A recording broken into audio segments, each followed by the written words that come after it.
ये कहानी शुरू होती है बॉल्टिमोर शहर से और वक्त होता है सन 1962 का। इस शहर में एक लड़की रहती है जिसका नाम अलीसा होता है। ये बोल नहीं सकती और सिर्फ इशारों से ही बात करती है। दरअसल जब अलीसा बहुत छोटी थी तो वो किसी को नदी के किनारे मिली थी और उसके गर्दन पर गहरे घाव के निशान थे। दरअसल किसी ने उसका वॉइस बॉक्स निकाल लिया होता है, इसीलिए वो सिर्फ सुन सकती है और बोल नहीं सकती। अलीसा का इस दुनिया में कोई भी नहीं है। वो जिस अपार्टमेंट में रहती है उसके बगल में एक आदमी रहता है जिसका नाम जेल्स है। वो उम्र में अलीसा से बहुत बड़े होते हैं, लेकिन वो अलीसा को अपने परिवार की तरह समझते हैं। वो एक चित्रकार हैं और वो भी अपने काम में स्ट्रगल कर रहे होते हैं। अलीसा एक गवर्नमेंट लेबोरेटरी में काम करती है। वो वहाँ पर क्लीनर है। यहाँ उसकी एक दोस्त भी होती है जो कि एक अफ्रीकन है और उसका नाम जिल्दा है। जिल्दा अलीसा से बहुत प्यार करती है, जबकि दूसरे लोग अलीसा से बिल्कुल भी प्यार नहीं करते, उससे बात नहीं करते, उसे बुद्धू कहते हैं। और अलीसा भी किसी से बात नहीं करती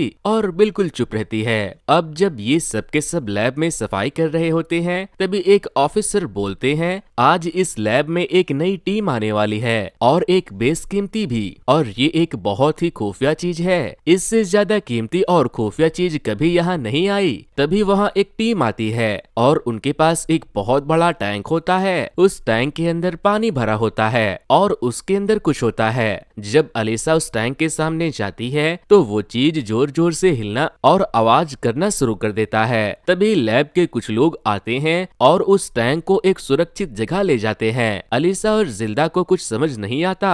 अगले दिन जब वो सफाई कर रही होती है तो उसी रूम से जिस रूम में उस मिस्टीरियस चीज को ले जाया गया था वहाँ से एक आदमी निकलता है और इस आदमी का नाम होता है कर्नल रिचर्ड और ये इस पूरे प्रोजेक्ट का हेड होता है। उसके हाथ से खून निकल रहा था और वो अपने घुटनों के बल गिर जाता है। तभी उसके बाकी साथी आते हैं और रिचर्ड को वहाँ से लेकर जाते हैं। इसके बाद अलीसा और जिल्दा को कहा जाता है कि उस रूम की सफाई करो। और जब ये लोग उस रूम में जाते हैं जहाँ पर वो मिस्टीरियस चीज था तो वो देखते हैं कि वहाँ चारों तरफ खून ही खून होता है और वहाँ 2 उंगलियां भी पड़ी होती है। अलीसा उन उंगलियों को एक पेपर बैग में रख देती है और जिल्दा बोलती है मैं किसी को बुला कर लाती हूँ और वो किसी को बुलाने के लिए चली जाती है। तभी अलीसा देखती है कि वहाँ पर एक पानी से भरा हुआ एक्वेरियम होता है। इसके बाहर ग्लास होता है और जब वो उस एक्वेरियम के पास जाती है तब वहाँ एक अजीब सा चीज आता है। वो देखने में बिल्कुल इंसान की तरह होता है। उस चीज के 2 हाथ और 2 पैर होते हैं। जब अलीसा एक्वेरियम के ऊपर हाथ लगाती है तो वो चीज भी हाथ लगाती है। तभी वहाँ जिल्दा और एक आदमी आते हैं और वो चीज पानी के अंदर पीछे चली जाती है। अब अलीसा जानती है कि इस लैब के अंदर क्या है, इसीलिए वो अगले दिन दोबारा लंच टाइम पर वहाँ आती है। वहाँ पर एक बहुत बड़ा वाटर टैंक होता है और वो चीज उसी टैंक के अंदर होता है। अलीसा उस वाटर टैंक के दीवार में बैठ जाती है और एक अंडा निकालकर उस पे चम्मच से मारती है और उसकी आवाज से वो चीज पानी के बाहर आ जाती है। अलीसा उस अंडे को छील के उस चीज को अपने हाथों से देना चाहती है पर वो चीज उससे डर रही होती है, इसीलिए अलीसा अंडे को टैंक के दीवार पर रख देती है और वो चीज अंडे को लेकर पानी के अंदर चला जाता है और अलीसा वहाँ से बाहर चली जाती है। इसके बाद अलीसा और जिल्दा को रिचर्ड बुलाते हैं। रिचर्ड वही आदमी है जिसकी उंगलियां उस जीव ने काटी है जो उस लैब के अंदर है। वो उनसे कहता है कि तुम उस लैब के अंदर सिर्फ सफाई करोगे, उसके अलावा कुछ भी नहीं। उस लैब के अंदर जो क्रिएचर है वो बहुत ही गंदा है और उसे हम साउथ अमेरिका के नदी के कीचड़ से उठाकर यहाँ तक लाए हैं और रास्ते पर हम दोनों एक दूसरे के दुश्मन बने रहे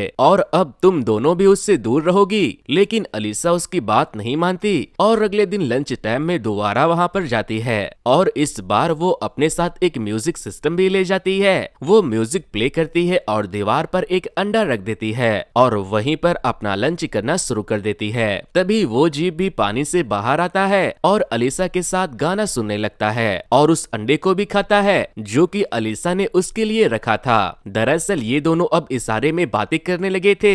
ये सिलसिला चलता ही रहता है और धीरे धीरे ये दोनों एक दूसरे के दोस्त बन जाते हैं। अलीसा भी उसकी दोस्ती से बहुत खुश है क्योंकि उसकी जिंदगी में दो लोगों के अलावा कोई नहीं था, एक जिल्दा और दूसरे उसके पड़ोसी मिस्टर जेल्स। भले ही उसका ये दोस्त थोड़ा अलग है लेकिन वो उसकी दोस्ती से खुश थी। वो रोज लंच टाइम में उसके पास जाती है और उसके साथ टाइम स्पेंड करती है और इशारों में उससे बातें करती है। वैसे ही एक दिन जब वो उस जीव से बात कर रही होती है तभी उसको वैसा करते हुए डॉक्टर रॉबर्ट देख लेते हैं और समझ जाते हैं कि जरूर उन दोनों के बीच में अब कोई ना कोई संबंध जरूर डेवलप हो चुका है। पर वो सामने आकर अलीसा को ये शो नहीं करते कि उन्होंने उसे उस जीव के साथ देख लिया है। दरअसल डॉक्टर रॉबर्ट एक साइंटिस्ट हैं जो अमेरिका के लिए उस जीव पर रिसर्च कर रहे हैं, लेकिन असल में वो एक जर्मन स्पाई यानी कि जर्मन जासूस भी होता है क्योंकि सन 1962 में कई देशों के बीच में कोल्ड वार चल रहा था।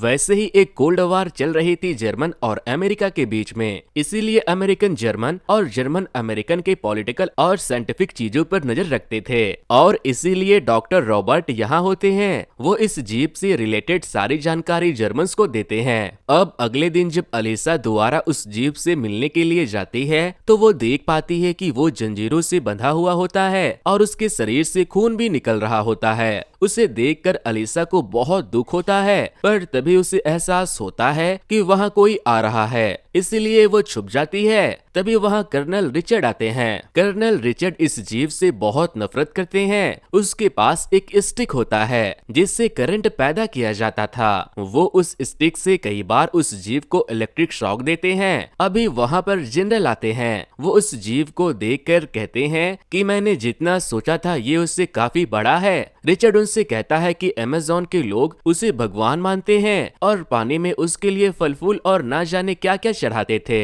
जनरल उसे देख के कहते हैं ये तो जैसे यहाँ बेबस पड़ा हुआ है, ये तो दिखने में कहीं से भी भगवान नहीं लगता। और रूसी लोग इस जीव को समझने के लिए किसी भी तरह से इसे हासिल करना चाहते हैं। कर्नल रिचर्ड बताते हैं कि अगर हमें इस जीव के बारे में जानना है तो हमें इसे काट कर देखना पड़ेगा, क्योंकि जैसी इसकी बनावट है हम इसे काटे बिना इसके बारे में कुछ नहीं जान सकते और इस तरह से हम रशियन को भी मात दे सकते हैं। उनके साथ डॉक्टर रॉबर्ट भी होते हैं जो उन्हें बताते हैं कि इसकी हालात बहुत खराब है और जी 2 जगहों से सांस लेता है, हमें इसके बारे में और रिसर्च करनी चाहिए, लेकिन कोई उसकी बातों को नहीं सुनता। डॉक्टर रॉबर्ट बोलते हैं कि हमें इसे पानी में डालना होगा वरना ये मर जाएगा। दरअसल वो लगभग बेहोश हो चुका होता है और वो उसे पानी में डाल देते हैं। डॉक्टर रॉबर्ट जनरल हॉयट को बोलते हैं कि आप किसी भी कीमत पर इसे मार नहीं सकते, जिसके जवाब में जनरल हॉयट उन्हें बोलते हैं जरा ध्यान से मेरे सितारे गिनो, पूरे 5 है और मैं जो चाहे वो कर सकता हूँ। और वो कर्नल रिचर्ड को बोलते हैं कि इस मनहूस की चीर फाड़ करो और इसके बारे में पता करो और इस काम को खत्म करो। डॉक्टर रॉबर्ट को इस बात से बहुत बुरा लगता है क्योंकि वो नहीं चाहते हैं कि इस जीव की हत्या की जाए। हालांकि वो एक जर्मन जासूस है, लेकिन उससे भी पहले वो एक इंसान है, एक साइंटिस्ट है और वो चाहते हैं कि वो विचित्र और अद्भुत चीज जिंदा रहे। यहाँ पर ये सब बातें अलीसा भी सुन रही होती है और उसे ये जानकर बहुत दुख होता है कि ये लोग इस जीव को मारने वाले हैं। इसके बाद अलीसा अपने घर आ जाती है। वो इस बात से बहुत परेशान होती है कि वो लोग इस जीव को मारने वाले हैं और वो सारी की सारी बात अपने दोस्त मिस्टर जेलिस को बता देती है। वो कहती है कि मैं उस जीव की मदद करना चाहती हूँ, वो बिल्कुल मेरी तरह ही बेजुबान है, वो बोल नहीं पाता, वो मुझे समझता है, मैं जैसी भी हूँ, मेरे अंदर जो भी कमियां हैं वो उन सब के साथ मुझे अपनाता है, वो मुझे देखकर खुश होता है। लेकिन मिस्टर जेल्स कहते हैं कि हम चाहकर भी उसकी मदद नहीं कर सकते, वो जिन लोगों के पास है वो बहुत पावरफुल है, यहाँ तो इंसानों की लाइफ की भी कोई वैल्यू नहीं है और वो तो इंसान भी नहीं है।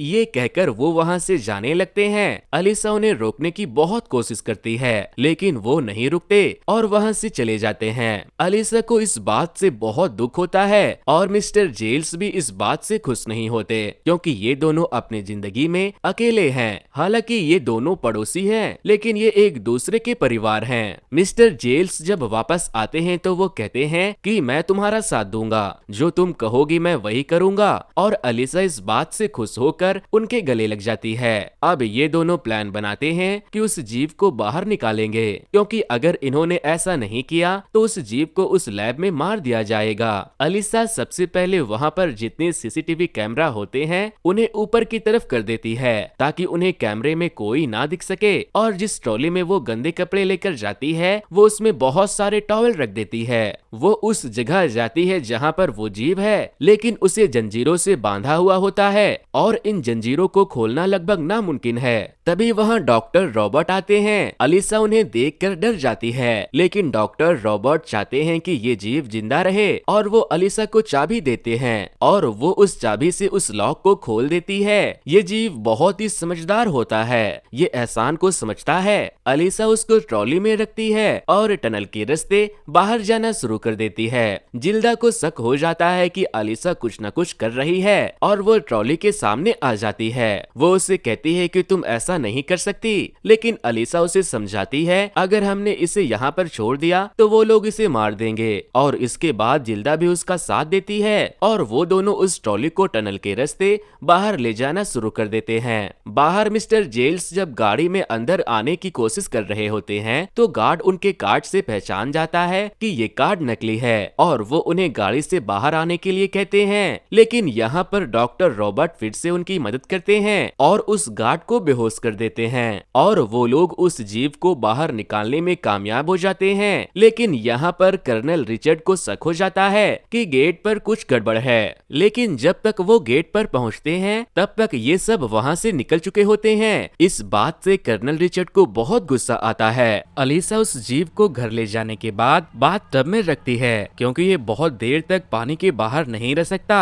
अलीसा खुश है क्योंकि उसे उसका दोस्त वापस मिल गया और वो उसे एक ग्रीटिंग कार्ड भी देती है और साथ ही साथ ये भी तय करती है कि इस महीने की 10 तारीख को वो उसे यहाँ पर जो नदी है उसमें छोड़ देगी, क्योंकि उस दिन बारिश होने की संभावना रहती है और ऐसे में वो नदी आगे जाकर समंदर से मिल जाएगी, जिससे वो जीव अपने घर वापस पहुँच जाएगा। अगले दिन अलीसा फिर से काम पर जाती है क्योंकि अगर वो काम पर नहीं गई तो सबको शक हो जाएगा कि उसे जीव को उसी ने यहाँ से भगाया है। घर पर मिस्टर जेल्स उस जीव के सामने बैठा होता है कि तभी उनकी आंख लग जाती है और वो जीव बाथटब से बाहर आ जाता है। वहाँ पर मिस्टर जेल्स की एक बिल्ली होती है, वो उस बिल्ली को मार देता है और जब मिस्टर जेल्स देखते हैं कि वो उनकी बिल्ली को खा रहा होता है तो वो उसे रोकते हैं, पर वो वहाँ से भाग जाता है और भागते हुए मिस्टर जेल्स के हाथ को जख्मी भी कर देता है। अलीसा जब घर आती है तो वो देखती है कि वो जीव घर पर नहीं है। मिस्टर जेल्स उससे कहते हैं कि उसकी कोई गलती नहीं है, वो सिर्फ थोड़ा डर गया था, जाओ उसे ढूंढ कर ले आओ। और अलीसा उसे ढूंढकर वापस घर ले आती है। घर आकर उस जीव को अपनी गलती का एहसास होता है और वो मिस्टर जेल्स के सर पर हाथ लगाते हैं और उनसे कहते हैं कि उसके सर पर हाथ लगाए। दरअसल वो उन्हें ये सब इशारे से बताता है और मिस्टर जेल्स भी ऐसा ही करते हैं। अगली सुबह जब मिस्टर जेल्स उठते हैं तो वो देखते हैं कि उनके सारे घाव ठीक हो चुके हैं और यहाँ तक कि उनके सर में बाल भी उग जाते हैं। इस बात से मिस्टर जेल्स बहुत खुश हो जाते हैं। साथ ही साथ अलीसा और उस जीव की दोस्ती भी अब प्यार में बदल जाती है। अलीसा इससे प्यार करती है और ये जीव भी अलीसा से प्यार करने लगा था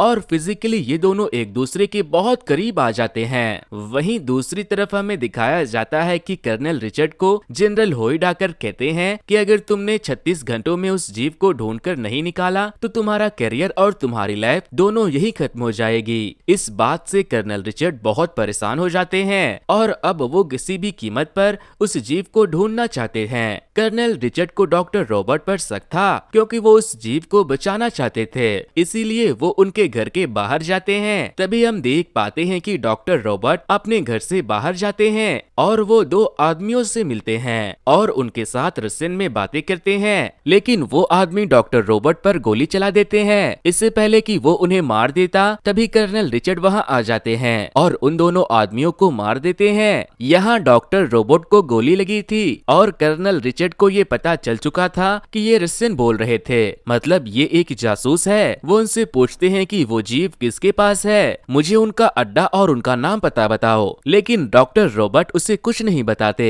फिर जब कर्नल रिचर्ड उसको बहुत टॉर्चर करते हैं तो वो सिर्फ इतना बताते हैं कि वो सफाई कर्मचारी के पास है और उसके बाद डॉक्टर रॉबर्ट की मृत्यु हो जाती है। अब कर्नल रिचर्ड को जिल्दा पर शक होता है क्योंकि जहाँ पर उस जीव को रखा गया था वहाँ जिल्दा और अलीसा सफाई करती है। कर्नल रिचर्ड जिल्दा के घर जाते हैं और उससे पूछने लगते हैं कि वो जीव कहाँ है, लेकिन वो कहती है कि मुझे कुछ नहीं पता और उनसे कुछ भी नहीं बताती। लेकिन यहाँ पर जिल्दा का पति होता है जो उनसे सब सच सच बता देता है कि मैंने जिल्दा को उस जीव के बारे में फोन पर बात करते हुए सुना था और वो अभी अलीसा के घर में है। कर्नल रिचर्ड वहाँ से गुस्से में अलीसा के घर के तरफ निकलते हैं, लेकिन जिल्दा पहले ही फोन करके अलीसा को बोल देती है कि कर्नल रिचर्ड तुम्हारे घर के तरफ आ रहे हैं और तुम जल्दी से उस जीव को लेकर वहाँ से निकल जाओ। और आज 10 तारीख होती है और बाहर बारिश भी हो रही थी और अलीसा उस जीव को पास वाले कैनाल में छोड़ना चाहती थी। वो उसे लेकर वहाँ से निकल जाती है और जब कर्नल रिचर्ड अलीसा के घर पहुँचते हैं तब वो देख पाते हैं कि वहाँ कोई भी नहीं है और तभी उन्हें कैलेंडर का वो नोट दिखाई देता है।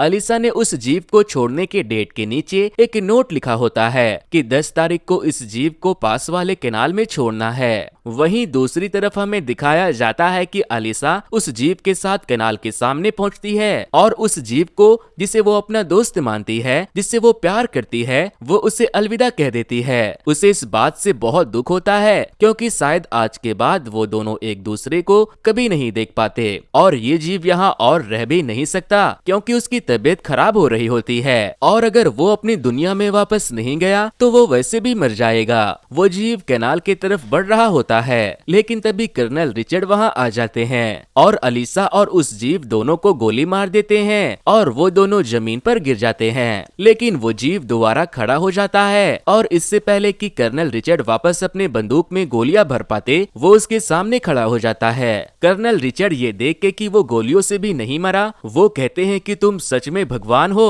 इसके बाद वो जीव कर्नल रिचर्ड को मार देता है। अब वो अलीसा को अपने गोद में उठा लेता है और उसे समंदर के गहराइयों में ले जाता है और यहाँ पर अलीसा के गर्दन पर जो निशान होते हैं जो उसके गर्दन पर बचपन से ही थे वो उस पर अपना हाथ रखता है और तभी वो निशान गील्स में बदल जाते हैं, यानी कि अलीसा अब पानी के अंदर सांस ले सकती थी और अलीसा दोबारा जिंदा हो जाती है। दरअसल इस जीव के पास बहुत ही अनोखी शक्तियाँ होती है और उन शक्तियों का ये परिणाम होता है कि अलीसा बच गई है और वो पानी में सांस ले सकती है और ये दोनों एक दूसरे के गले लगते हैं और इस तरह से अलीसा को एक नई जिंदगी मिलती है। उसे अपना प्यार मिल जाता है जहाँ बाहरी दुनिया में उसे कोई भी प्यार नहीं करता और अब वो दोनों हमेशा के लिए समंदर के गहराइयों में हंसी खुशी रहने लगते हैं। तो दोस्तों ये स्टोरी आपको कैसी लगी मुझे कमेंट करके जरूर बता देना। वैसे दोस्तों मैंने कुछ दिनों पहले ही एक ऐसे स्टोरी को एक्सप्लेन किया था, अगर आप लोगों ने अब तक उसे नहीं देखा तो आपके मोबाइल स्क्रीन पर दिए जा रहे लिंक पर क्लिक करके उसे जरूर से देख लें। तो वेल गाइस आज की वीडियो में इतना ही, फिर मिलता हूँ किसी मजेदार से मूवी के एक्सप्लेनेशन के साथ। Thanks to you, good bye.